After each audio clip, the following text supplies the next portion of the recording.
Handle your high with Tadayoshi. All right, hey, thanks for joining me, Chase. We got Chase Savoie here. I really appreciate it. We had a hard time getting ourselves situated to record on this edition of my podcast. Well, so you live in Louisiana. I guess there's a lot of crazy stuff going on there right now. Yeah, so there's a hurricane on the way. It's going to be here, should be here Friday. It's developing right now in the Gulf.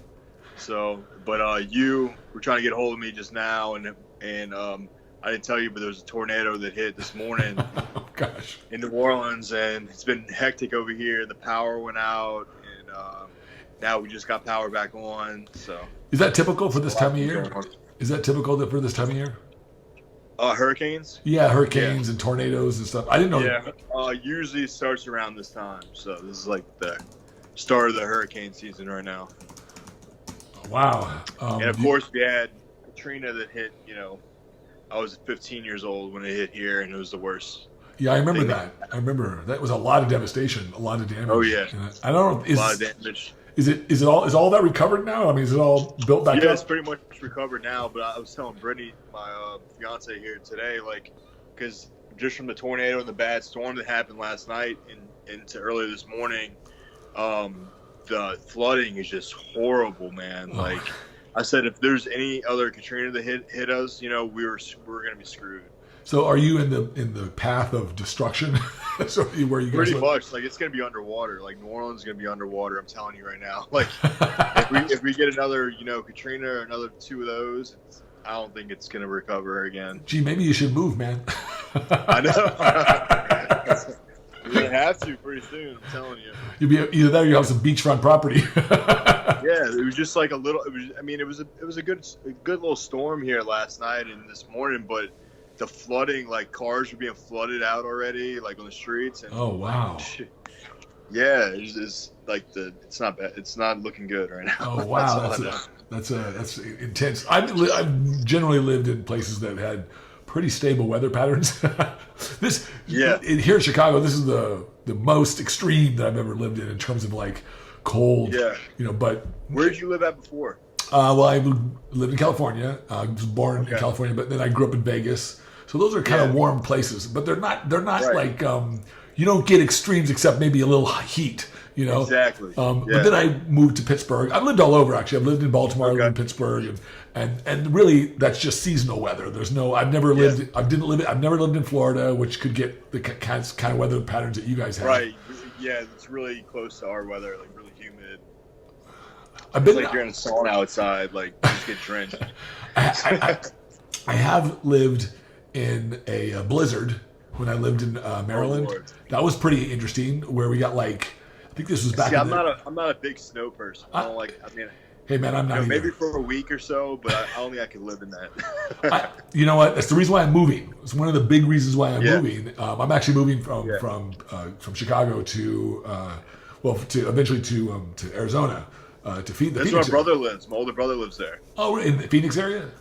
He lives he lives in Scottsdale. Okay. Right. Nice. Right by Phoenix. Yeah. That's exactly. I'm gonna be moving. That's kind of the area where I'm going to.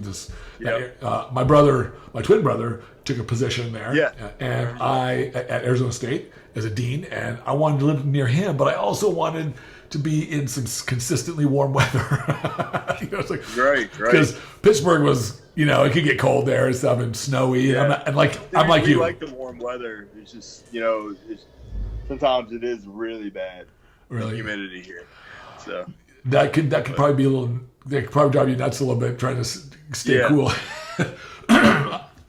But I definitely don't. I definitely don't appreciate the winters that much. Like this last winter we had here was. Yeah. I could say I lived in the coldest place on earth for one day, because we had negative. It was negative 50 something degrees. It was amazing. Jeez. Luckily, I work from home, so I don't have to be out anywhere. But I remember I went outside and I took a cup of warm water and I threw it in the air and it freezes. It was pretty cool. Jeez. It's on my Instagram. Actually, I put the video up on my Instagram. It was kind of funny it was amazingly cold. I've never lived in places like that before, so this was my first experience doing that. But I definitely like you. I like living in more warmer places and sunny places with more what they call blue space. So like there's this thing where they call blue space. So when people who live near beaches or near big bodies of water or who live in places that are sunny, your eyes see more blue space, more sky, more water. Yeah. And what it does is it makes your brain create more neurochemicals that creates joy, happiness, like you feel better. So that's what I feel like. Yeah, I feel like if you're like, secluded in like a cold area, you're just not gonna be as happy for some reason. I don't know, but some people are. Some people feel like some people like the cold weather. I'm just not one of those people. I know people that my brother likes the rain. He lived in he used to be a professor in Seattle, and he liked it. He liked it. It would depress me, constantly I'm like. the same way. So what now? When we talked earlier, last time we spoke on my last show that we had, you were competing, and that was a long time ago. Yeah, it was like 2 or 3 years ago, 3 years ago. Something like that. And what's going on these days, man? I wanted to catch up with you. What's going on these days? I know you took this last year off from competing, right? Yeah, what happened was I took I competed in 2018, and I qualified for Olympia. Okay. And I didn't end up competing at Olympia because my daughter was born. My daughter Milani was born. Well, congratulations. Like a month before. Oh, she's almost a year old then. Yeah. Okay. And what people don't understand is like, if she would have been my only baby, my firstborn or whatever, and I didn't have 2 other ones at home to deal with, plus the wife and everything helping her out, then I still would have competed at Olympia for sure. There's no doubt in my mind. But, having those other responsibilities, other kids and everything, running around constantly, it's just too hectic. It was too hectic for me. So I ended up sitting out of Olympia, even though I definitely want to compete, man. I'm a competitor. So, it must family first. Absolutely. It must have been hard, especially being a competitor, especially being somebody, and you're really good. Having qualified for the Olympia, which a lot of guys just dream of just qualifying, being able to have to sit out. You're like, I gotta sit out. So how did that? What did that feel like? And I tried to stay on the diet and everything, but then the hormones of your fiance going on, plus the kids and everything, dude, it just got way too out of control. I couldn't handle it really. I didn't want to show up to Olympia not looking my best. Right. So I ended up taking off for Olympia, and then so then we went straight on to go to the Arnold. I was planning on competing in the Arnold, and then something happened 10 days out from the show. My mom ended up in the hospital. Oh, is she okay? So yeah, she's okay now. Okay, yeah, everything's okay now. But we had to, that was really hard. So I've been having these little bad things, not bad things, just life happening. There's little obstacles. Obstacles to go through and everything. So it's been rough, Perhaps it's preparing you for a really, really great next season. Yeah, that's what we're hoping for. Right now, it's my first time ever taking this much time off. So what have you been doing with the time? Have you been trying to focus on some things in your physique, or tell me what? Yeah. So let me get to that. So we're focusing. My back has always been my I guess the judges would always say my kryptonite, pretty much. Like that's your front's golden. You if you can get your back to match your front, you would a lot of people would say I would be in the top 5 at Olympia. So that's the biggest key has been to just to get my back to at least come close to matching my front. So right now I'm really just gonna hammer it. I'm just gonna kill it. I've been killing it, but I've never had a real off season. I've always been dieting and then taking a little bit of time off, but not much, and then going right back to competing since 2013. So this is maybe this was a blessing in disguise. Maybe. I mean, I think it is going to be. I mean, I was talking to my fiance. We both agreed. I think this is going to be really, really good for me because I just turned 29. A few days ago. My birthday was July 8th. Happy birthday! Yeah. Thank you. Well, your birthday's what day's your birthday? What's that? What day's your birthday? What did I do? No. What day is your birthday? July. Oh, July 8th. Oh, yeah. So literally just 2 days ago. Okay. Yeah, 2 days ago. Yeah, just turned 29, man. Wow. So, yeah.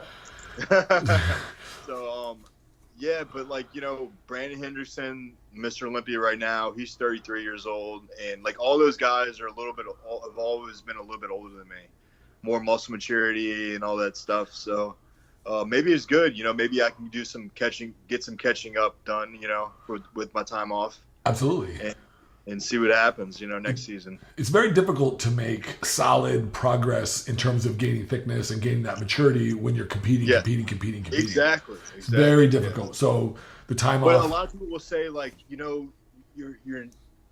not, you're already like in the top, range of, people. Why don't you just keep on competing? Why don't you keep yourself out there, and keep competing, I think it's a bad decision not to compete. Like, that's a lot of people put in my head, And I'm just like, a lot of people will say that business wise, but I mean, if I really want to make changes to my physique and bring it up in the right spots that we need to bring it up, I think this time off is gonna be really good for me. Well, whenever you're making a really good recipe of something, you got to take the time to put all the ingredients in place, and you can't eat it. Exactly. You can't eat it when you do that. You got to eat it after you bake. You got to eat after you bake it, right? So, yeah. so I get what they're saying. Not only like a physical time off, mentally, I've been kind of drained, mentally from the sport. I guess just from competing since 2013, doing 3 to 4 shows a year. I think this time off is going to make me kind of like give me that edge I need back, to really like bring it. Next season. So you're not planning to be back on stage probably until like 2020? Yeah. Okay, that's good. Oh, that'll give you plenty of time. Yeah. Plenty of time. Plenty of time. Yeah, that's good. No, it's good because you're so. Yeah. I mean, ironically, even though it probably doesn't feel like it to you, but your body's still so young. Still exactly. so much more improvement to be made. Like I think it's smart. No doubt. I really probably wouldn't. I would disregard some of that. What the naysayers might say about not competing and stuff like that. Like I disagree. I would think that it'll work to your advantage. My coach disagrees too. As well. Like he's like, dude. We have a mission to bring you back up to where it needs to be. To when next time you step on stage, the judges can't say anything. That's what the goal is. Well, you want them to say something. You want them to say, "Wow, look at his back." Shut him up about my back. Every competitor, even all the great competitors, have something that they have to work on. And sometimes it's a big thing, sometimes it's not so big, but everybody's got something. And it takes time to be able to work on those things. So not everybody starts off in those great positions where it's not a lot of where they're not held back so much. I think the biggest problem was early on in my career, I wasn't training my back properly. Oh. Like I was training it too heavy, and I wasn't squeezing it enough. I wasn't using my mind-muscle connection nearly enough. But in this past season, I've really gotten it together. I feel like and I've already made some really good improvements, and we just got to keep on. What now? Is that the main difference in your training now? Is the focus in your training in terms of putting your mind in your muscle and really connecting and squeezing those contractions? I feel like that's been working the best for me. Yeah. Like really like time under tension reps, and just mixing it up, doing a lot of drop setting, and different types of things. Have you been working with somebody directly? And hitting it from different angles too. Have you been working with somebody in the gym who specifically for that? No, I haven't. I've been following a lot of like John Meadows techniques though. And I've seen a lot of his techniques have seemed to be like really working for me really well. I'm actually, the funny story, I just actually emailed him about helping me out with a real training program for my off season too. John's a good guy. He knows what to do. Yeah. Another person I might recommend that at least it would be worthwhile to be able to go out. If you go out to Venice, go train with Charles Glass. And just spend a couple sessions, and the stuff you'll learn in a few sessions will be magic, be gold. Yeah, I met him when I was actually 4 weeks out from the Arnold this year at the the Cali what's the Europa? It's not our Europa. I'm trying to think of the show was But it's like a big event. Okay. In California, I can't think of the name right now. They got so many now in. Yeah, they got so many now. I can't think of it. But I met him at Venice, at Gold's Venice. So Okay. He's a really good guy. Yeah, Charles is an awesome dude, and he knows his stuff. He used to. I just remember he used to be, before this lifetime, he was an engineer, a mechanical engineer. Yeah. And that's what he applied all of his mechanics to, his the science of the mechanics to the body. And Right. so, but yeah, he'd be someone. There's many great people as well, you know. Right. But I think that, especially when you think of time under tension, and these are some of the guys who are sort of invented some of that stuff almost. Yeah. Oh, I know. And his stuff's really good. So other than that, like what else has been going on in the last year or the last little bit here that So then after the Arnold, after that episode happened, I tried to get back on it again, you know, with the diet and everything. I felt like I was just, after that, all that happened, you know, distracting. I feel like I started getting mentally drained. Oh, okay. So I just feel like I didn't have it. I didn't really have that edge that I normally have. So I think I just need that full year off. I think it's going to do me well. Yeah, one of the hardest things. Let's see Miss Brittany.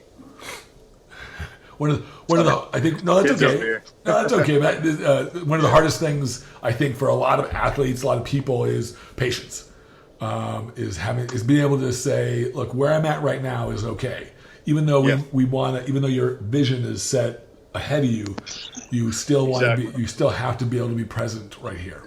You see, like since I got into the sport, since 2015, I turned pro, and I've competed every show to win, and I've wanted to be Mr. Olympia the whole time I've been in here. I never just competed just to compete, you know.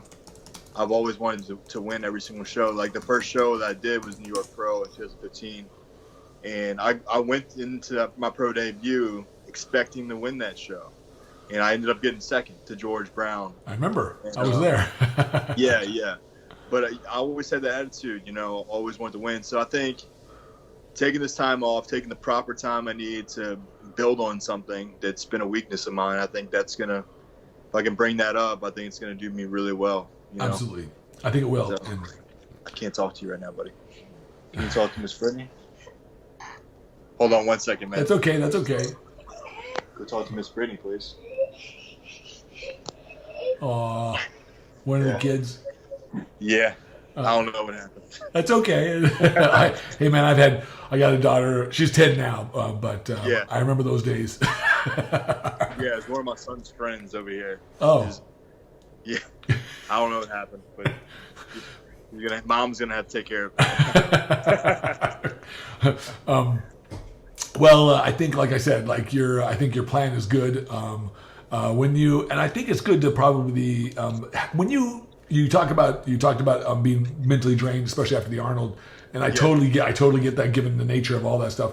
I often hone in on the mindset and stuff in some of my interviews because I want people to know how important it really is, because everyone focuses on drugs, they focus on this, they focus on this, and all those things aside, because all these components are necessary to be a successful competitor. You need to have the right training, you need to have the right diet, you need to have the right coaching, you need to have all those things that are in place. But what would you say that piece, that mental piece, how important is that from your standpoint? Oh man, to get in the type of conditioning that I'm used to bringing to the stage, you have to have, you know, your mind has to be there 100%, or you're not going to look, you know, you're not going to be that condition. There's no way. I mean, that's the biggest thing really to me is your mental game.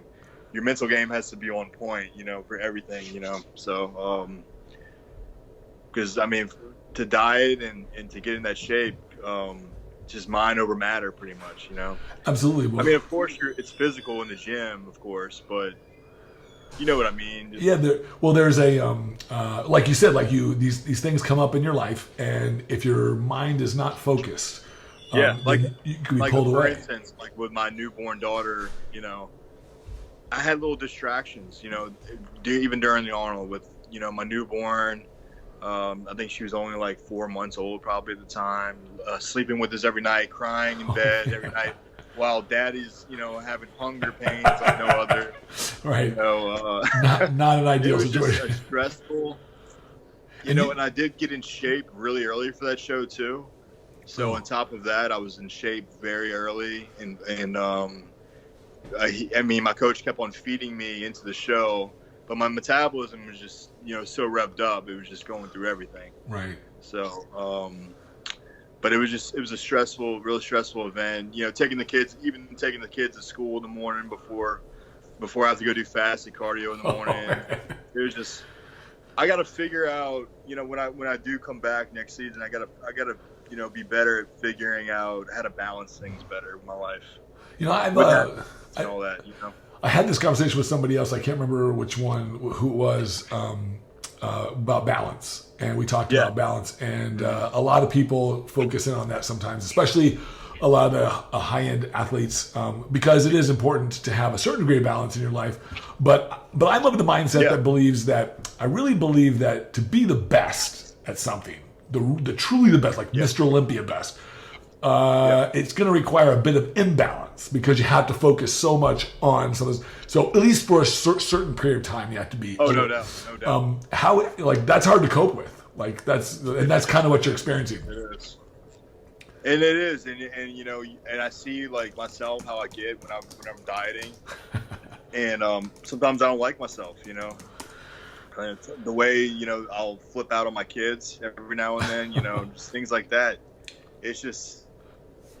It's very hard to do this with having kids. I'll say that, but I gotta find a way to do it.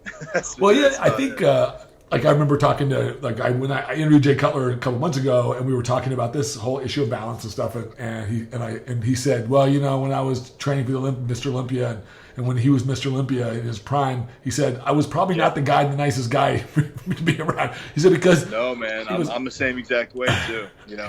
He's like, and it doesn't have anything to do with the drugs or anything like that. It's definitely the diet, because I'm the nicest guy in the world, but it's just when I get in that 4% body fat range, my body doesn't want to be there anymore. I know, yeah. I'm not a nice person to be around. I used to. I'm sure everyone's like that, though. Well, blood sugar gets low. Everybody's a beautiful booty. Blood sugar gets low, and it's easy to have that short fuse. I just have enough energy to train, and that's about it. When I'm back at home, I'm pretty much dead. Now, I'll tell you something that's helped me, and that's also helped a lot of other athletes, is meditation, mindfulness. So practicing this. Yeah, you talked to me about that before, too. It's just been so powerful, especially something I definitely probably needed to look into. Honestly, anything. You can't mess it. Honestly, you can't mess it up. And what I'll tell you, what it's given me, it's given me perspective. So, like most of my competitive years, I didn't meditate or anything like that. I wanted to, but I just didn't really know how to do it, and I didn't really. I was so busy with all this other stuff. I totally wish now that I'd started doing this so much earlier, because it's changed my life in so many ways. And I'm not from necessarily just from a spiritual side. It's really more from a functional side. Right. So, and it also has helped me become calmer. It helps me to come back to center, what I call coming back to center. So when you get in those moments where it's like, you want to it helps me to, not that I have to sit there and meditate to do this, but for whatever reason. You have a daughter as well, right? Yes. You have a daughter or a son? A daughter, yeah. You have a daughter, yeah. And I met her in Chicago, I think 2 years ago. Yeah. It's been last year, actually. Yeah, you probably did. Next year, yeah. Yep. Oh, yes, you did. Yeah. Yes, I did. Yeah. So, exactly. So it's like, but and I think for me, it helped me. It gives me it allows me in my life to be able to calm my mind, because that's so Right. If there's one thing that I'd say is one of the weaknesses of the youth coming up, and that's anywhere from the people from teenagers to early 30s, is that they've grown up with these things we call cell phones, the technology, and they're distracting tools. They teach us how to be distracted. It's like my 6-year-old right now on his little pad that he has, and they're growing up on it. And what it does is, and the reason why it's bad in some ways, it's not a totally bad thing. I think it's a great technology is wonderful, but it teaches it teaches you not to have focus, because it's constantly feeding you information. You're isolating yourself, from everything. Yeah, and you're getting constant stimulation. So it's like everything's always constant. And so when something doesn't happen fast enough, you just go watch, go talk to somebody, and after 3 or 4 seconds, you can tell they're still talking to you, but they're somewhere else. They're jetting off. So it's not because they don't think you're important. It's because we've sort of trained ourselves to have this very limited attention span. So in fact, they've done studies and they've shown that the average attention span of the average adult these days has decreased by a couple of seconds since the 50s. Oh, yeah. So where it once was about 7 seconds, now it's about 4 seconds, 4.5 seconds. I mean, that's considerable. Like the fish, I think, have 3 seconds. So like we're getting up there with the fish. That's horrible. But meditation and mindfulness practices or meditation really, really does help hone this, help create a modality in your day that you can focus yourself so that you can quiet your mind. And it's hard at first. It really feels like I remember thinking it felt like I was failing. I was like, oh man, I'm just not doing this right. That's no good. But I had a wonderful client of mine who taught it. And she gave me the best piece of advice. I called her and I said, hey, I'm going to start meditating. I don't want to screw it up. Any advice? Yeah. And she said, Tad, you can't. The great thing about meditation is you can't fuck it up. The only way you can fuck it up is if you don't do it. I was like, right. So I started it and I committed myself to the practice and I've meditated every day since then for several years now and it's wonderful. But it has helped me with my focus a lot. Right. That's awesome though. And I definitely something I need to try out for sure. I would highly recommend it. I think it'll help you with. It's helped me interact more patiently with my children. Also give me, like I said, gives me perspective. But also more important, it's like a stress reliever too, right? Absolutely. Relieve stress and all that. I just posted a thing on my Instagram story yesterday, I think it was, about some of the benefits of meditation and stress relief, lowers blood pressure, all these things. And as you know, when you're dieting, you need stress relief. Your body's under creating all these stress hormones. so and it does this. It absolutely does this, and you can feel it. You can literally feel it. And it's crazy. And if you don't, and I actually heard Ben Pakulski talking a little bit about this recently. And it's really important for athletes to understand that your parasympathetic nervous system, which is the part of your nervous system response that encourages the digestion and rest and recovery and that kind of stuff. And so, but when you're always stimulated, which is the sympathetic nervous system, when you're always stimulated, it can sometimes get hampered. And so so when you're dieting, this is an exaggerated case. You're not sleeping as much. Sometimes you can't sleep as much. The system is overexcited. So the recovery is not nearly as good as it is when you're in the off season. And so it's really highly important, I think, even more important during prep or during those stressful times, to have some kind of modality, some kind of thing in your life that helps you to encourage this process, this restful process. And I think meditation is good. So easy to do. Close your eyes, focus on your breathing, and quiet your mind as best you can. That's the best way. 15 minutes a day will help you a lot. I just summed it up in a nutshell. So what? So when you now I never asked you this before, but how far out? You said you got ready early for the Arnold last year. You were in shape early. Yeah, I mean I was just really lean early. Oh, okay. So very lean for 8 weeks out. I remember that, and then continuously, 4 weeks out, probably could have stepped on stage in another week or so. So after that, probably by 3 weeks out, I could have been on stage for sure. How many weeks out do you usually prep for a show? That one we slowly started around 16 weeks out. We started slowly cleaning things up. Okay. Wouldn't say I was really dieting that hard, but really just cleaning my diet up. Just eating nonstop clean foods and everything. And usually, it was a 12-week out thing for me usually. Okay. But we started cleaning things up 16 weeks out. My body just started responding really quick this time around. So now is this a very typical off-season weight and all that stuff for you right now? Hold on, I missed you on that one. Oh, okay. What'd you say? I said currently right now, are you at a very typical off-season weight, or are you heavier or lighter? Right now I'm actually heavier. I guess I'm I was around the same weight I was last year, the last off season, but I'm a lot leaner right now with this weight. So I definitely put on tissue, muscle, a good amount of muscle tissue probably. Okay, I'm good. guessing at least. So it's a good thing. Do you I'm 23 right now, and I was probably around 225 or so last year too. But I'm definitely leaner though right now for sure. Okay. Do you and my diet hasn't been the best either because I've been sick. Oh yeah, and everything.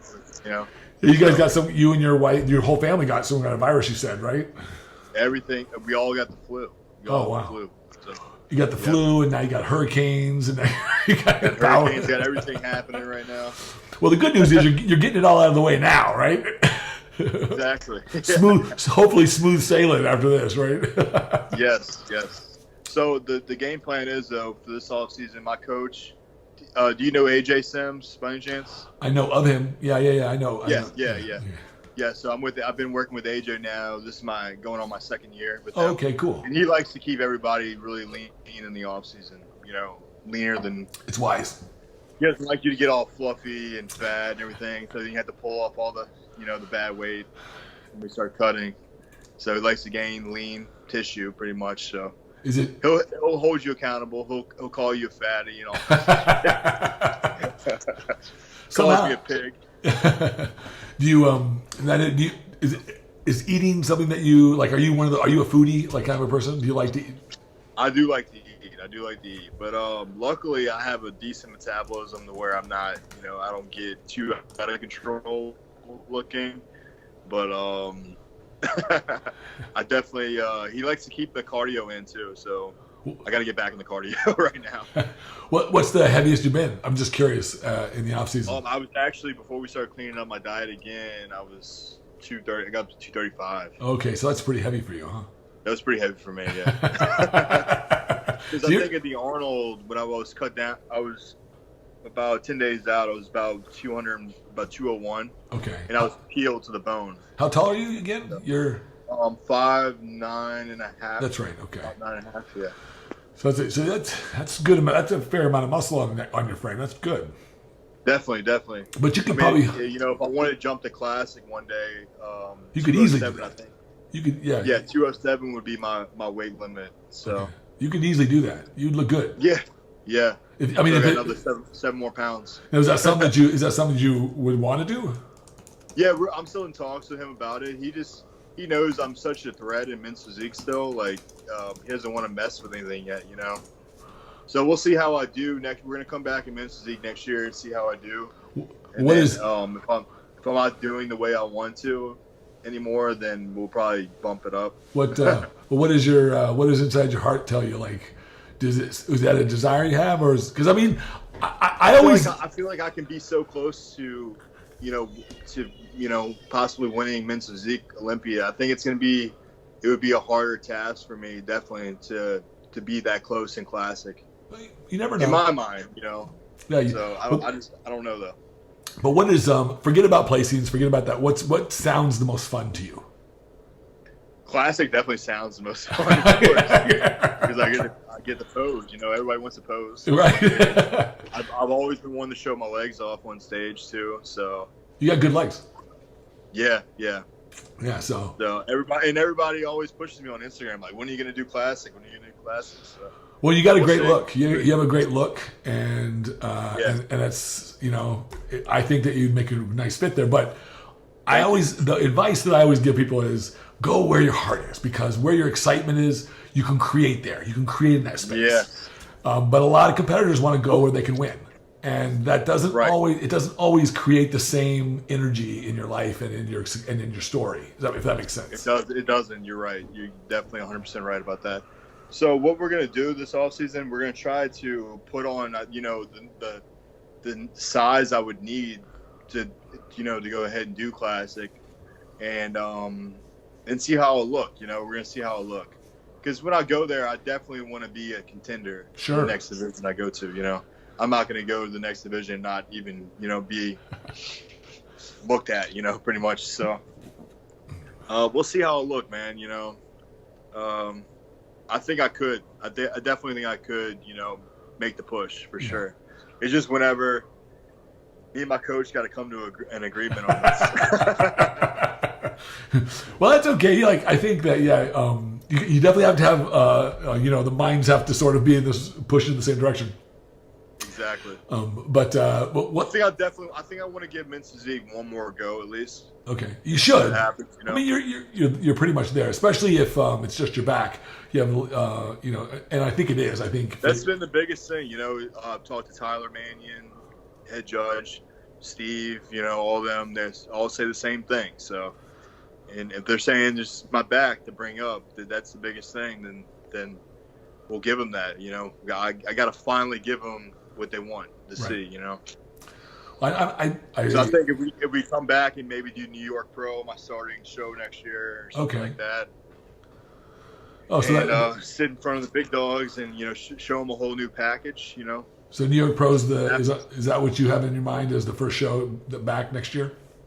That's what I'm thinking. Yeah, because I missed it. I missed it this past year, and man, I was looking at the lineup, dude. I was just thinking.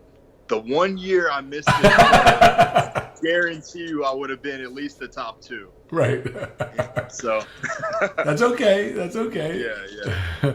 So, creates. It was killing me. It was killing me to miss it this year, man. So sometimes the waiting and sometimes those kinds of moments create that fire. Create that fire. It does. Exactly right. All these shows are going by me, and I'm looking at them. I'm like, the fire just is starting to come back again. Good, and that's what I need. So, what now? What else is going on in your life? I mean, from a day-to-day basis? What are you out there doing these days? Are you training people? I don't know much about what you're doing. So yeah, I'm doing a lot more online coaching right now. Okay. Since I'm not competing, I'm able to dabble more into that, and I've been helping a lot of competitors get on stage now too. Oh. So it's really cool, man. I love it. I think when it's a natural sort of extension of being a competitor, especially when you really love the stuff. Like I never ever thought I was ever going to do this. Like like all those years ago, but it's something that I loved, and I invested so much energy into it. And being that I wasn't so gifted out the gates, I had to learn so much to bring my own self. So I ended up being a resource for so many guys, and I wasn't even getting paid like back in the '90s. Right. It was just I was doing. But you were doing it just because you loved it. That's the way I exactly. Yeah, and so that's why now do you help guys out of a gym there as well? Yeah, out of my gym, I have I have one guy that I've been coaching for a while out of my gym. But a lot of people are like around the state area and other states too. Oh, okay, cool. But I have a guy like this weekend that's doing a show at the Louisiana State show. Oh, nice. I guess if the hurricane's not coming, I guess I'm gonna be there. We'll see. Yeah, I wonder how they do that. Like, I guess. If it's reschedule it, I guess. I don't know. They're gonna reschedule it or what? Yeah. Who's running that show? Who do you know who it is?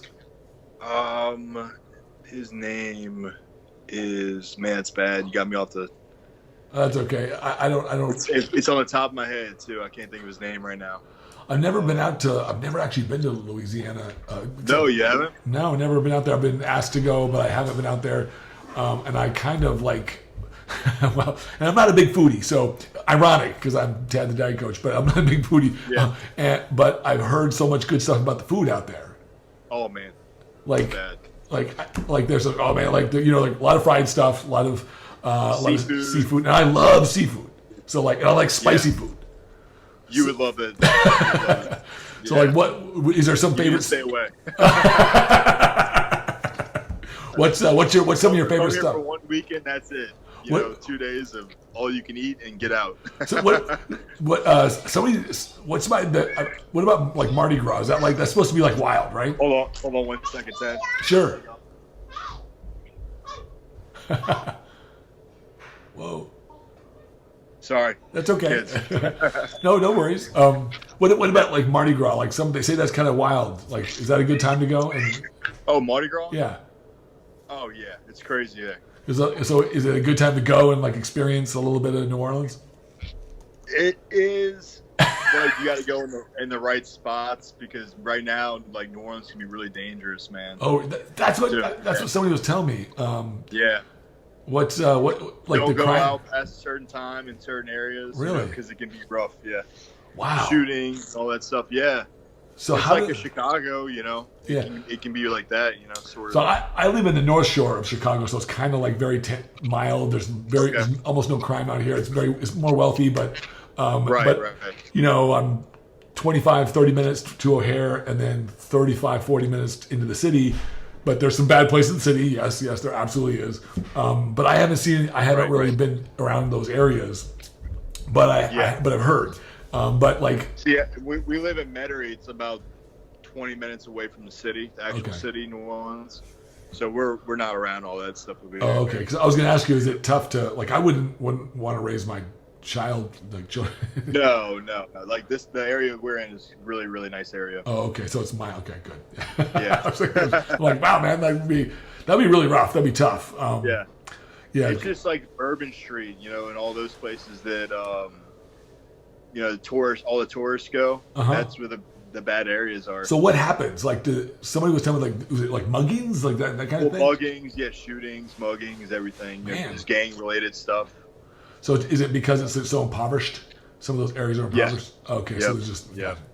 They got to do something. I wonder what could be done about that. Like, I don't know. They haven't been able to figure it out for years, so I don't know if they will. It's been bad, It's getting worse, man. It really is getting bad. Well, do you ever think you might move from the area? I wouldn't mind moving. It's up to the wife. We have our 6-year-old in a really nice school right now. Okay. That and it's in New Orleans too, but it's in a better part of New Orleans. Holy Cross over here, so it's a really good school for him, and costs a lot of money too. But we want to keep him in there right now because he's already making friends and everything. So I don't know. I would love to move like to Florida or something like that, somewhere around there. But we'll see. If it happens, it happens. I think I would love to say moving would change things, but we make where we're at our home, right? Yeah. But that's true. That's not to say that we don't have preferences. I have a preference. I have a preference. I would want to, if it was up to me, I would want to live on the beach somewhere. Totally, man. Like, totally. Florida would be one of those places, right? Like, Florida definitely. I don't know about Miami. Like, I'm not a big Miami fan. No, Miami would be too much, I think. Yeah. Just maybe like Fort Lauderdale or something like that. Yeah, exactly. Those are some nice areas, or even maybe even Tampa or some other areas. Even Tampa. My coach lives in Orlando. So okay. Maybe even there. Yeah, he said. I mean, I visited him over there. It's a really nice area over there too. I still want to get out to see. I want to take my daughter to Orlando to the Disney World. Disney World? Yeah. She's been to Disneyland because we lived in California. Yeah. She's been there, but right. I haven't even been to Disney World. So and they say it's I haven't been back since I was we went to Universal Studios when I was 15. Okay. And that was the last time I was there. Well, they say it's immense. Like Disney is big, but they say Disney World is just massive, and and there's so much more. Man, the prices have gone up so much there. Wow. I don't know how it is with Disneyland, but Disney World is crazy expensive right now. To get in or to stay, or is that what the passes and everything? Oh. Yeah, it's just I think ridiculous. I don't know what they are now, but when I was there several years ago, it wasn't too bad, but it was like, you're going to pay probably $80-something a person, to get in, maybe $125. Yeah, now it's like under $120. Yeah, so I was like per person. And it's like up to even $24. I think crazy. The coolest time I went with a buddy back when I was probably like your age, and so it was some years ago, and we grew up together, so we were like, hey, let's go to Disneyland. Yeah. So we're like, okay, we were already adults, right? And so he said the best time to go was Thanksgiving. I said, sure, let's go. So we went to Thanksgiving, and man, we went to Disneyland Thanksgiving Day, and nobody's there. And we rode every ride we wanted as many times as we wanted. We didn't stand in any lines. Right. It was awesome. But then I went. Back then, it was a lot way cheaper now. Than it is now. I don't even remember what we paid because it wasn't that bad. Well, when I went the first time I went when I was 7 in 1977.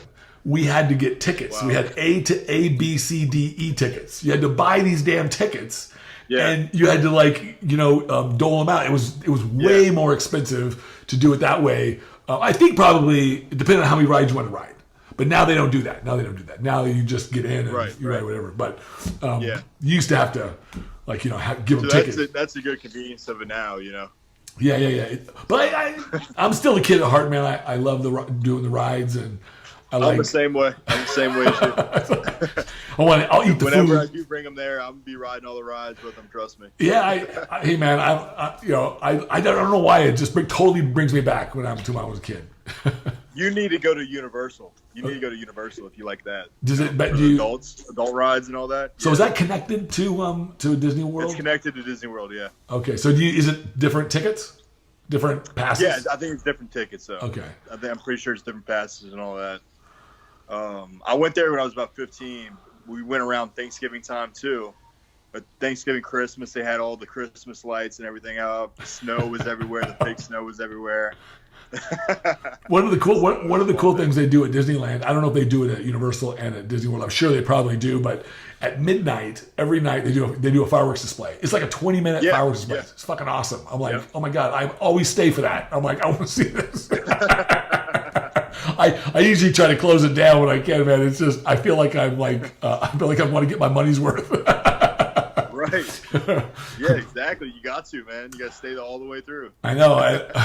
But it was pretty fun. The summer is the worst to go, in my opinion, because it's so hot. And when you're standing in line for like an hour and a half, and it's like 98 degrees, you're like, fuck, this is shitty. Yeah, my friend just got back from Disney World, and he said he had to change his shirt like 4 or 5 times. Oh my gosh. Day. Just drenched. And then if you want to stay on the near the premises or in their facilities like their hotel, oh my gosh, forget it. You're gonna pay $800-900 a day. Like it's ridiculous. It's ridiculous. And the cost of food there and everything, it's just crazy. Oh man, but people pay it. You definitely have to save up for it unless it's an experience. Really wealthy already. It's definitely an experience, and I guess everyone's got to do it. So now what else is exciting for you? What's the most exciting things going on right now for you? Are you doing anything new in terms of like business or the business of bodybuilding? Right now I'm with GAT Sport. That's my supplement company I'm with. Right. You're sponsored by them? I'm going to the Phoenix Europa coming up August 10th, I believe. Okay. I think that's the date. And you'll be at their booth? That's the only thing I know of for them that I've got coming up. But I'll be at Olympia too. Okay. I'll be at Olympia for them as well. I plan on doing a lot more YouTube content coming out. Oh, good. Yeah, and I'm going to do that my entire off season, trying to show my off season plan, like diet wise, what I'm eating throughout the day. I want to get more people seeing more like into my life more, because everybody always asks like, how do you juggle having kids and stay in shape so much, things like that. Just different questions that I've always said like I need to come up with YouTube footage and form and all that. So now I'm gonna take the time and actually, because since I'm not competing, I'm gonna be able to have the time to do that. So I got a videographer guy that I'm gonna be hiring, and he's gonna be following me around a lot. So as a matter of fact, just today I was watching. I love watching Gary Vee. Like I don't know if you follow Gary Vee, Gary Vaynerchuk. He's an entrepreneur guy. He's one of the original investors in like Twitter and Snapchat and all. He's worth all kinds of money, but he gives this really wonderful advice to entrepreneurs, and he's wrote several best-selling books and all these kinds of things. But and I can see his message changing these days. They're changing more towards he advocates following the things that you really love doing, and then you can monetize what you love, but you can't follow the money. And which I firmly believe. I firmly have that same perspective. But I was just watching one of his little clips on Instagram today, and he said, that if you want to be an entrepreneur, if you want to do this thing right now, this and cash out the golden opportunity of the internet right now, what's going on right now, he said he believes that it's all about content creation. You have to create lots and lots and lots of content. And here's what it totally is, and something that I've been out of my element, you could say, of doing. You know, whenever I started, you know, just like, I'm sure you're just like me, you know, whenever I first started working out, I never really wanted to take pictures of myself. No, it wasn't about that. But now it's about business. You know, you gotta branch yourself out. You gotta get yourself out there, and to help inspire other people. You gotta show them what you're doing on a daily basis. Pretty much, let them in your lives more. You know. Well, yeah, I need to start talking more. Pretty much on my Instagram. There's little things, you know, you don't like doing, but you got to do it. You know. The more you do it, I think the more comfortable you'll be with it. You're more comfortable with it, exactly. So, 100%. And I think one of the problems that's been my focus too is more content creation as well because of this. Because I've been around so long, and people are like, wow, you know so much, and you have all this knowledge, but I don't have time to do a lot of content creation sometimes, and so I've just focused on doing the business. But now my focus is I got to make that the priority. You got to make that the priority. Yeah. Otherwise, otherwise you get people, and I don't mean to blast anybody, but otherwise you get people who don't know a whole lot, who consume most of the space out there, and they're really not really worthy of listening to. Some of them, not all of them. Oh no, not all of them. There's some good people out there. But he was saying, Gary was saying that. You should be. He says, "Man, if I give you one piece of advice, he goes, you should be putting out 100 pieces of content a day." I'm like, wow. Between all your outlet mediums and stuff, it's the only way to get the following up. Yeah. Really, you know. Honestly, I think a lot of my following has just come from me having a good physique and people following me just because I have a good physique. If I can bring up my following way more right now if I want to. You know, I feel like if I start talking a lot more, like we said, like communicating with your fans more. Now they have IG stories and all that. Yeah, I use that a lot. I love it. It's easy. Do you? Yes, yeah, it's you easy. Can extend it way longer. You know, people can watch that. Because I feel like if more people can actually see like me, you know, talk to me and get to know me, the real me, then they're gonna follow you more, right? You know. Well, so you simple as that. You build a rapport. Now, if you have a shitty personality, it's true. Well, you know, I think that I'm always surprised at who resonates with who. You know what I'm saying? Like, there's people out there who I just don't resonate with, but they resonate with they have their audience. Oh yeah. You it's know? Like somebody always has a following from somewhere, you know, because it's like, man, who follows this crazy motherfucker? Like, this guy has so much followers. Like, I would never want to listen to this all day long, you know. Complete bullshit. Some people, you know, like, and it just depends on. I think you end up following the kind of people that are like you. You know what I mean? Like who resonate with you, and you tend to have this very similar kind of sensibilities. Exactly. So it's so that's why, like, who would follow this guy? Like, not me, you know. Like, but there's other people who would, because they're like him, you know.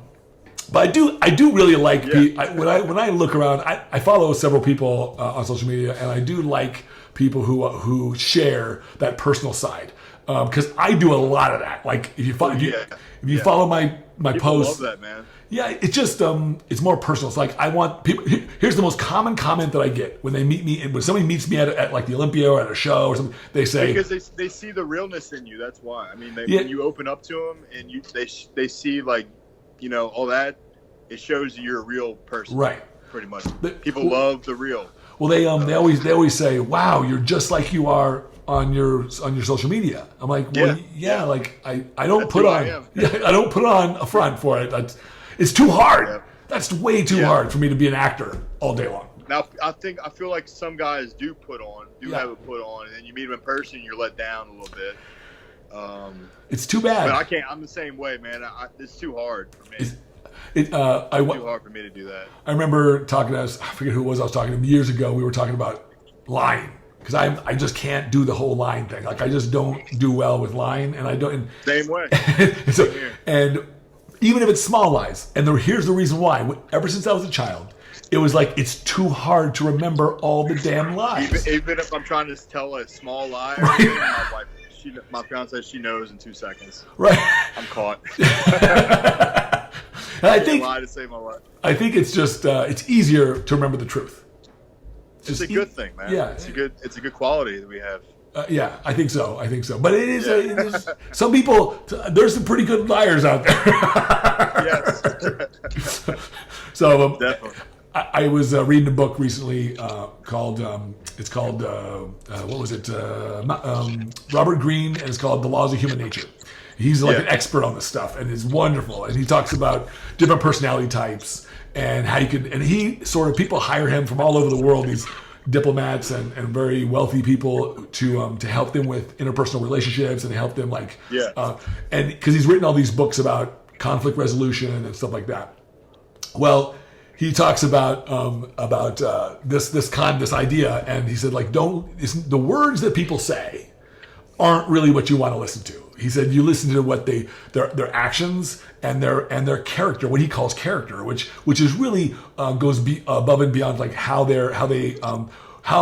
you look at the sort of the trends in their life. So when somebody says, "Oh, that never happens to me," well, he would say that actions that your behaviors are repeatable. There's a reason why these things are coming up in your life, and so if something is a problem, it's absolutely because of you. It's like, so I would say the same thing. So it doesn't mean a person's a bad person just because bad things happen. It just means that you want to look at those things. Is this the kind of character of a person that I want to associate with? Because I'm going to become like that as well, most likely. Exactly. Yeah. So being truthful is a good thing. But there's also things you can also see how I can see, like I used to think, I don't know, you may have thought this too. I used to think, man, I'm always finishing last. Because I mean, not in competition, but in life. Because I was like the nice guy that was finishing last. Too nice. Yeah, too nice. Like, but I couldn't bring myself not to be any other way. I couldn't bring myself because it just didn't feel authentic.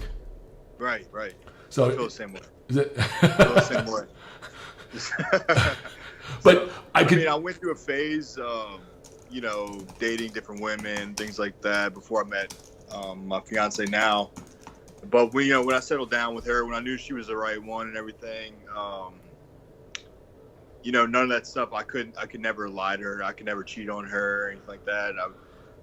It's just not going to happen. What was the turning point for you? I'm just curious because. I don't know. It was crazy when I met her. I was 24. I was about to turn pro. Yeah, I was about.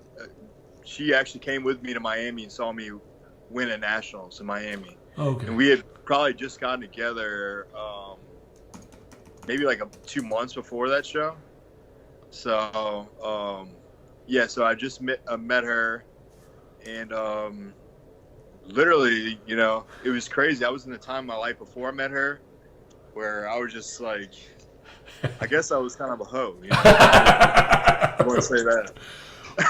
Well, I had no intentions of settling down with anybody, honestly. And she just came in my life. She had a kid at the time. He's our 6-year-old, and Jaden. And man, I never thought I would date a woman that has a kid and all that already. And it just happens. Things just happen, What was the fell in love? I feel like we fell in love right off the bat.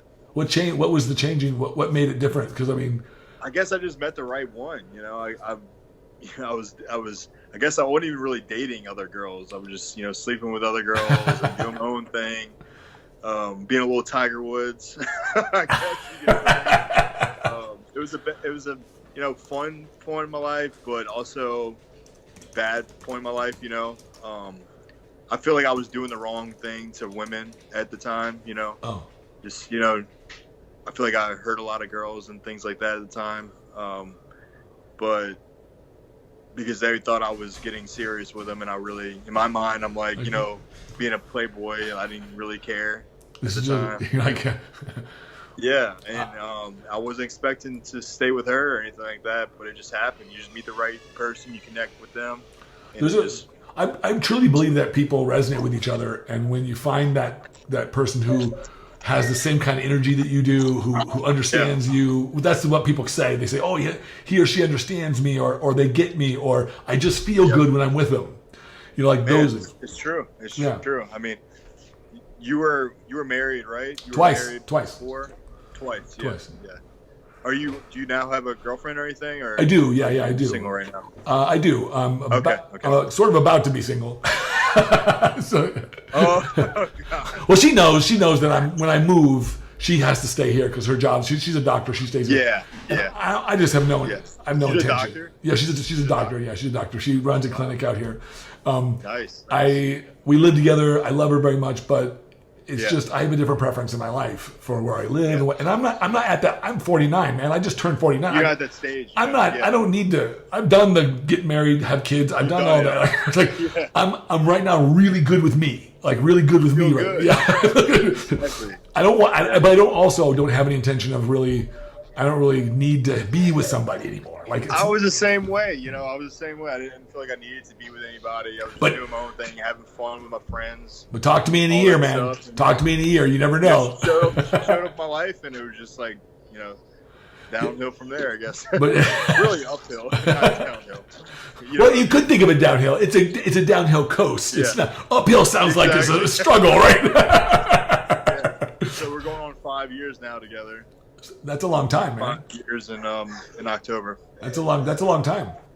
I've been with my girlfriend. We've been together for 2 years, and like I said, I'm just at a different kind of a point in my life, and I'm really happy about it. Because I want to be closer to family and that kind of stuff. So that's my big motivation. I'm not getting any younger, man, and it's not like. You're 49, you said? I just turned 49 in June 5th. I turned 49. Still look great though, man. Still look great. Hey, thanks, man. I try a lifetime, 34 years of bodybuilding, and this is what you get. This is what. I do. Crazy, 34 years, huh? I know. I just retired from competing about 4 years ago, so I was competing all the way up till then, and then I saw a picture of you. I think you posted it was about 3 years ago, probably. Yeah, exactly. Yeah, so, you look insane too. So. It was definitely. I loved it. I still love going to the gym. I don't train like I used to because I'm just not. My whole focus now is on health and wellness for myself. And it's just, dude. I've spent, like I said, the majority of my adult life focused on eating food, getting big, and dieting for contests. And my daughter asked me recently, "Oh, you're going to compete again, Daddy? Would you compete again?" I said, "I've done it 56 times." I'm like, "I'm really good. I'm really good with." Like no, probably. You're going enough, man.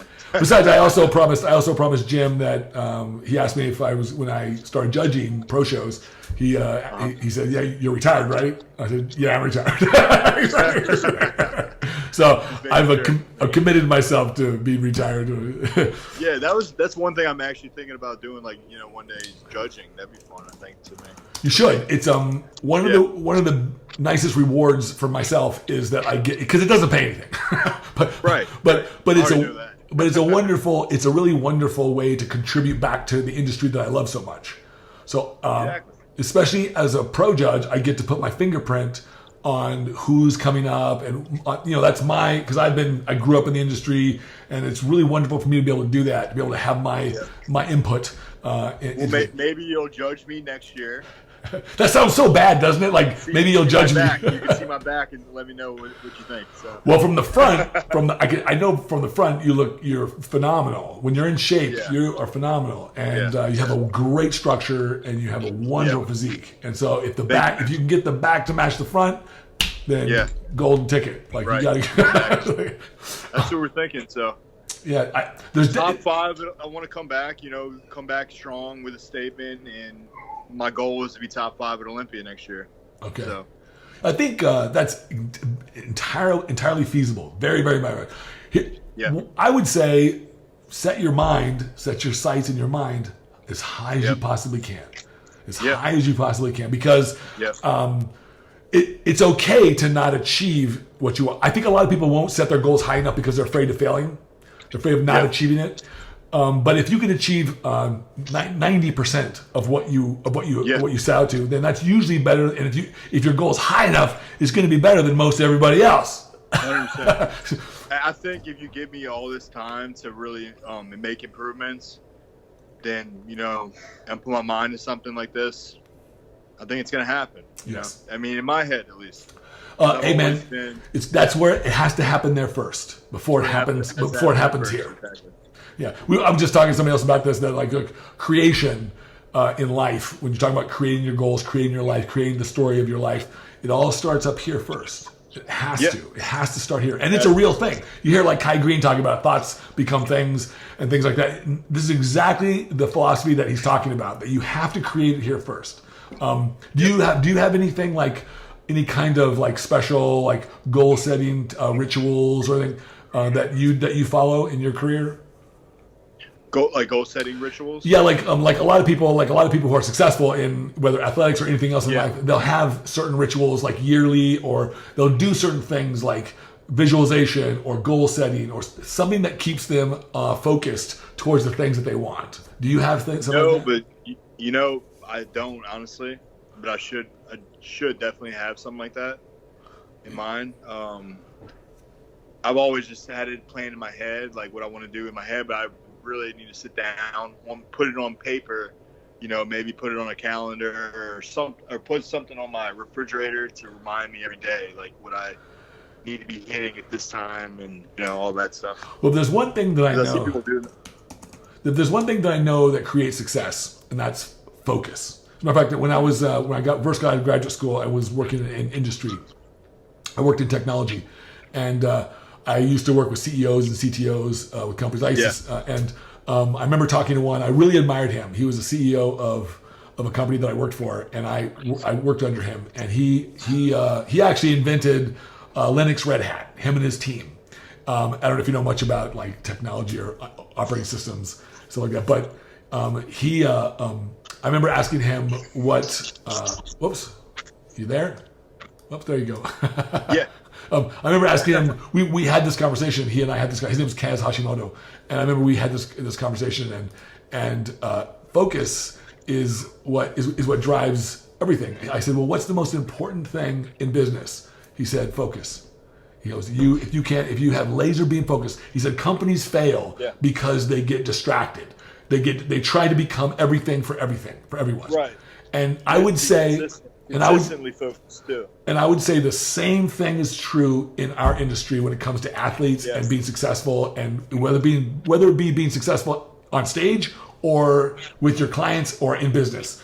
You have to be focused, and you have to be 100% focused on something singular, like becoming Mr. Olympia. Like ask Jay Cutler and ask him how focused he was. I know for a fact, man, that dude was laser beam focused. Dorian Yates, laser beam focused, and now their life is different. And you can tell. I mean, shit. I think I knew Jay for like almost 10 years before I really, really got a chance to see him smile and have fun interactions with him because he was so focused. Like So. And see, my coach, he worked out with Jay pretty much. Like my coach came up when he was like 16. He was sponsored by Muscle Tech.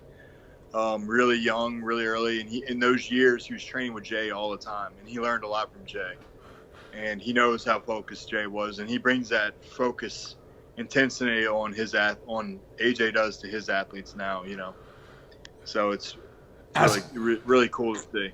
Ask AJ about maybe some things. I would really consider finding something in your life, so like to be able to help keep you focused on the thing. That is, if you want to, obviously. It's just something that I used to set goals from the age of 13 till I was about in my early 30s, and then I do it a little bit differently. But I do a journaling process, but it's still very similar. Some people do like vision boards. That's like really popular for some people, and all these things are highly effective. I'm always shocked when I talk to people who are fairly successful and who don't employ some of them, but most of them do. So do you usually meet your goals? Absolutely. I used to keep a matrice of the goals that I set and which one and how and which ones I accomplished, a percentage. So I would know my percentage success. And I, from the time I was 13 till the time I was 33, my success rate was 97%. Wow. Now, that either says one of two things. Either says, one, I'm really awesome at accomplishing my goals. One, you might have not been setting your goals. Right, exactly. Maybe I should have set those fucking goals a little higher. Because I think one of the pitfalls that people have when setting goals is like what we said earlier, is that they set goals they think they can achieve instead of setting goals that they want to achieve. Like, I want to be Mr. Olympia. I want a net worth of $112 million. But but are they in my goals?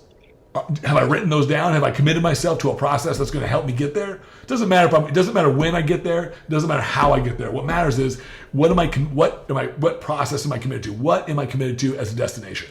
And I think that's the really important question that most people ask. That's actually another thing I want to talk to you about outside the industry. I'm going to be trying to join the fire department here too. Oh, cool. Yeah. So I have a test scheduled in October. And that's something I really couldn't get done. I was trying to do it this year, but with the competing schedule and all that stuff, I wasn't able to. Same thing with last year too. And I told Brittany, I'm just like, all right, now I have time to do this. I need to get it done. So I finally have time to study for the test, take the test, and try to get on the fire department here. Oh, wow. So I'm thinking about the future for my family, thinking about, it's not about an income really, because they don't make that much money really, but health benefits. Plus, I get a little bit of retirement too. Sure. After being in it for 20 years or so. Yeah, they have a really great pension too. Plus you give back. You give back being a fighter. What's that again? I said, plus they have a really great pension. Usually. Yes. That's true. I know a couple fire chiefs and stuff like that, and like. They do really well. They do well enough. Yeah, sure. In Chicago, they make really good money there. Yeah, they do actually. I think I've actually worked with several fire departments, fire chiefs, as well as firemen over the years, and they all loved their job. Exactly, and that's one thing I've had the chance. My mom's like, "Are you sure you want to do this, son?" And I said, "Man, I mean, after the past 3 years, I've been thinking about it. Literally every single person I know in the fire department loves their job. They love it. I mean, they wouldn't. I mean, somebody would say if they didn't like their job. Everyone loves it. Yeah, I mean, like it's just one of those kinds of. It's hard though. From what I understand, it's difficult to get in a position. Not difficult to train for it, but difficult to get hired because there's only so many positions. Oh, okay, that's good, right? Yeah. It probably depends on where you live too, right? Like some states it's probably harder. I said it probably depends on where you live too, because some states are probably harder than others because of how many. The department I want to get into it's Jefferson Parish here. Okay. And that's one of the hardest areas to get in. Oh, okay. So you kind of have to know people. And they make the most money. Yeah, you got to know people pretty much. I think I read somewhere somebody that I knew was trying out for one here, and she said that. She had her brother or something like that. He took the test and he passed it, but they had some kind of open enrollment or some open like qualifying thing, like a big symposium thing where all these people came in and did this, and it was like 10,000 people, 5,000, something like that, some irate number of people for like 200 positions. So they got a lot of heat for that because you had to pay to apply. Yeah, it's very political to get in. Yeah. Why is that? Do you know why that is? Not sure. Not really sure. Because it's such I'll find out for you. Oh yeah. I'm just curious. But good luck. I mean, I will know once I'm in why it is, but I really don't know all the details of why it is right now. Would you still compete as a firefighter? Yeah, I'm still going to compete as a firefighter. Yeah. Okay. Yeah. It usually takes, from what I heard, at least like a year or so to even get in. Yeah. After you even after you take the test and all that stuff, you got to eventually have to go to a boot camp or whatever. But I heard it could take X amount of months or even years to even get in. Oh wow! Well, good luck. Yeah. I'm sure you'll. As long as the position's open, whenever the position opens up, they'll bring you in. Oh wow! Okay. Well. But yeah, I plan on competing too. Steve Kluko, he was a firefighter as well. Yeah. He just retired, I think, like last year or the year before that, I think. Exactly. He's had a wonderful career so far. Yeah. And it keeps getting better. He's getting better. Exactly. So, he keeps getting better. Yeah. You see him? This last year. This was the best I've seen him. I've seen him this past year, Yeah. right? He always had a problem with getting really dry and tight enough. I'm not sure exactly why, but man, he solved so much of that. So, definitely showed up this year. Yeah. Was it Indy Pro he won? Mm-hmm. I think so. Yeah. He looked amazing. Yeah. Got a couple seconds. He started looking better last year, and then this year he really showed up. I'll tell you who I really have been impressed with is Brandon Curry. I've known Brandon for many years. Me too. But I've always been a fan of Brandon too since he first started competing. Now, if you've seen the recent stuff of him, he's looking immense. he's looking immense, man. It's crazy. Hey, man, crazy. He's going there. He's How done. old is Brandon? Do you know? I don't know exactly. I think, if I remember correctly, like 30s, right? I think he's like 36, 37 maybe, something like that. So he's still young enough that he's got several more years ahead of him, especially in the open class. But I think he's got a good shot at being in that top 3 spots this year at the Olympia. I really do. His shape is insane, and his conditions. All he was lacking, really good always, I think in the last, all he has been lacking has been the same level of size factor. Size factor. And he's growing the past 2 years. Now he and I talked about this when I had him on my show. He and I've talked to other people. This is because people always ask me, how is he able to? Because he made massive improvements like in the last 2 years. Yeah. And since he's been going over to Kuwait and training there at Oxygen Gym, and I went over there to Kuwait and I trained at Oxygen. I know. I'll put my 2 cents in why he's made so much gains is because he's trained over there, and I don't think it's necessarily the drugs over there. No, I think it's the focus. That's right. That's exactly what it is. He has nothing but focus on what he's doing. Yeah, and no other things outside. That's exactly it. His mind. That's right. all he has on his mind. Literally wakes up. It's all about bodybuilding. Well, if you know anything about the process, who isn't going to grow like that? That atmosphere. Well, if you know anything about the process over there, this is what happens. The guys go over there and they put you on a schedule. So you're on a schedule. You wake up at a certain time, you nap at a certain time, you eat a certain time, you bring your food, you train. Everything's done like clockwork, and that creates an immense amount of focus. And when you have that kind of focus, you gain lots of momentum towards these goals that you have, towards these things you're doing. Yeah. So, now, if you can create that at home here, great. Yeah. Now he's got several kids too, like you, so it's harder when he's home. And he was honest. He's like, when I go over there, he goes, I'm lucky that I have a wife that's very supportive of me going over there and doing this. Sounds like me. Yeah. Like me. So he. I could get an invite over there. You might. You never know, right? Bader and he really wants to develop a really winning team there. So I'll put money that might be in your future if you really wanted it. That'd be awesome. Yeah. That'd be awesome. So who knows, I'll man? definitely be down for that. Well, hey Chase, I want to thank you for being on the show and talking with me, and I'm excited for you for the upcoming years. I think you're going to do really, really well. I appreciate that. Yeah, and of course, always excited to talk to you, man. And of course, good luck with the fire department stuff, man. I really hope that works out. I really hope that you keep me up to date on that. And when you come, when you're I hope that on your debut back, so to speak, from competing next year at the New York Pro, hopefully I'll be there to be able to see you win. Definitely.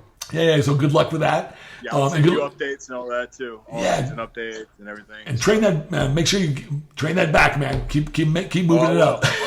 and I would like to see more content. I did wonder about that. I did wonder because I didn't see a lot. I see some stuff from you, but I don't see. Yeah, I need to be putting out more video of me, more video footage, me talking like you and me are talking, and just people want to just. They DM me all the time, ask me when I'm going to start doing it. So I need to get the ball rolling right now. I have nothing but time. So there you go. I'm going to get it done right now. Well, it's always a pleasure to talk to you, my friend. I really, I have high hopes for you. I know you got good stuff in store for you. And so keep pushing hard, my friend. Keep pushing hard. Appreciate it, man. Oh, and I hope you keep your power on. Oh, it's on now. Yeah, hopefully it stays on. It's looking a little bad outside again. So I'll let you know. Stay on the line after I stop recording, but for just a second. But thanks again, Chase. I truly appreciate your time. Brother. Thank you, man. Handle your high with Tadayoshi.